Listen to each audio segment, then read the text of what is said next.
Bonjour. Avec un territoire immense, des lignes de communication démesurées et une économie tout entière tournée vers la traite des fourrures et à peine 65 000 habitants d'origine française pour s'en occuper, pas de doute, la Nouvelle-France est bien un colosse aux pieds d'argile.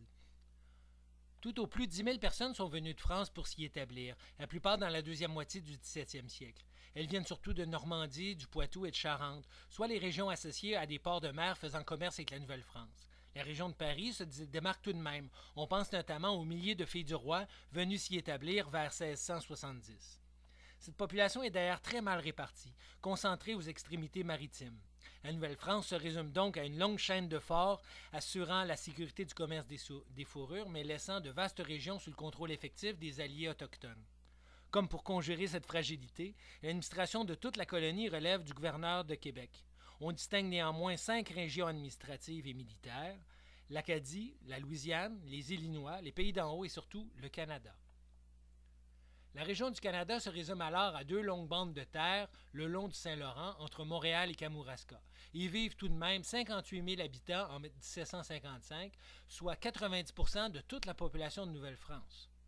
La population y est rigoureusement répartie le long des rives, conformément à l'objectif visé par le régime seigneurial. Le commerce, l'administration et la vie religieuse donnent cependant une certaine importance à la ville de Québec. Ailleurs, Montréal et Trois-Rivières ne sont guère encore que de gros postes de traite.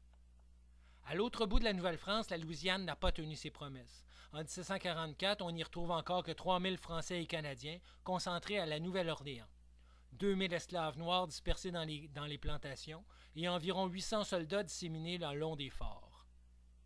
Quant à l'Acadie, elle compte en 1707 environ 1480 Acadiens qui bourgeonnent autour de la baie française, aujourd'hui la baie de Fundy. Beaubassin, Grand-Pré et Port-Royal ne sont encore que des hameaux.